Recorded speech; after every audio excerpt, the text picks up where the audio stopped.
When you start hearing this idea that they want to give this vaccine to everyone in the world, they're racing to hopefully, they're now saying maybe by the end of the year. When you think of a vaccine that's going to have as little safety, we know there's no placebo trials going on against a saline placebo, maybe some other, adjuvanted vaccines or things, but we don't have a safety profile that will be established.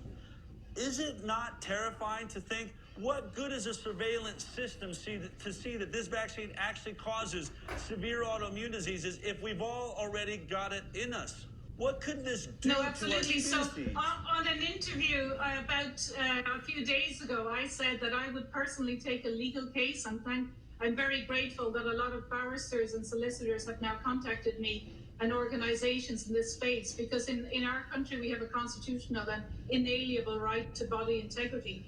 But I think the issue with these coronaviruses, what people need to be aware, is that this coronavirus has been around since 2003. And there are no licensed vaccines, right? But it's not that they have previously done a huge amount of work to develop a vaccine.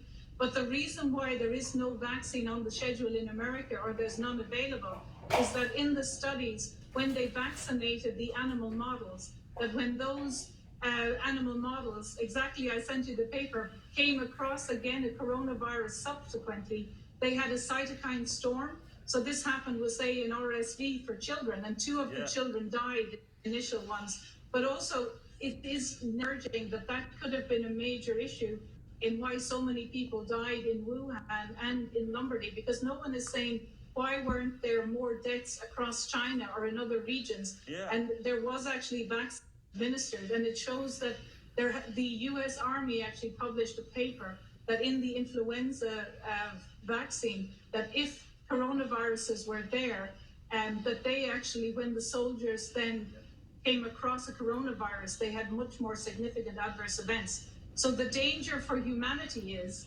that there has been no corona vaccine in 17 years, because exactly as you say, if all of a population get it, it's only when the coronavirus comes along circulating the globe in 3 or 4 years, there could be hundreds of thousands of deaths. And so the reason why I started to speak out was that in Ireland, the Irish Medicines Organisation did a press release on the 5th of May 2020 that they are going to engage in mandatory vaccinations for the whole country.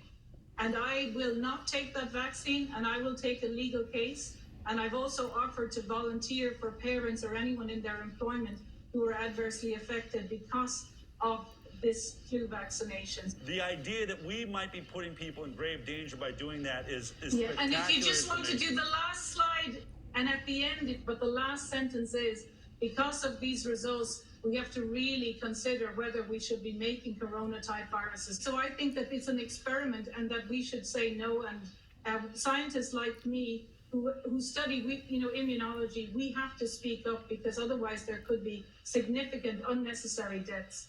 If you like that clip, then be sure to check out our live broadcast of the HighWire every Thursday morning at 11 a.m. Pacific time. You can watch it on Facebook, YouTube, iTunes, and Twitter. We'll see you there.